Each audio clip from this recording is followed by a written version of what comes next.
So, you've decided to take the IELTS exam. Good for you. It's the test for study, work, and life. The IELTS writing test is divided into 2 tasks. The first task differs depending on the module you are taking. There are 2 IELTS modules.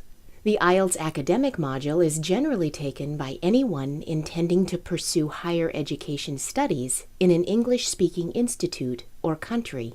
The IELTS General Training module is generally taken for immigration or employment purposes. Here, we look at the criteria of task response for Writing Task 1 and task achievement for Writing Task 2. These represent one of 4 criteria on which you will be tested. Look for the other 3 criteria in other videos. These criteria focus on the degree to which the exam question has been answered properly. In the academic module, there is a writing task of at least 150 words where you should summarize, describe, or explain a table, graph, or diagram. You might be expected to make comparisons too. Successfully negotiating this academic task 1 means you will need to identify all the key features in the diagram. You might lose marks if important details are left out. Provide sufficient detail for a meaningful explanation. Not too much detail, not too little. Ensure accuracy when referring to data or describing trends or processes.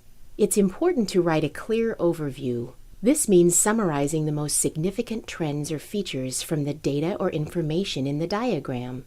This is not simply an introduction to the topic. That's a common mistake. Here's an example of identifying significant trends.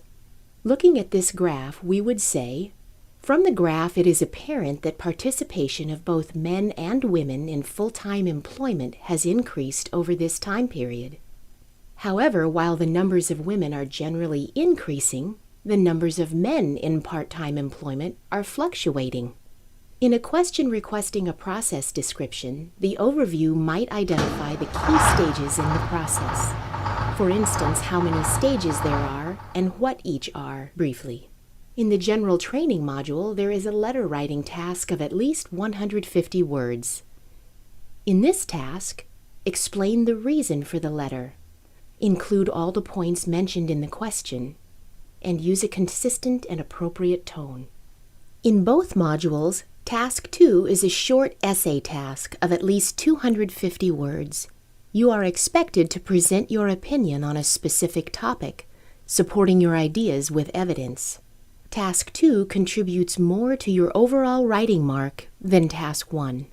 To master Task 2, you will need to respond completely to all parts of the question. Develop and support your ideas. Don't just mention them in a single sentence and move on to the next idea. Add explanations, examples, or experience. Ensure your opinion is clear in your answer. Make sure you underline key words in the exam question, identify how many parts there are to the question, and make sure you do everything you are asked to do. Before you write, plan your ideas, though keep them relevant, then group and sequence them. Spending 2 to 3 minutes doing this can save you time when you are writing. Follow the recommended timings for each task and meet minimum word counts. For more information, please see the other writing test videos: Coherence and Cohesion, Lexical Resource, and Grammatical Range and Accuracy.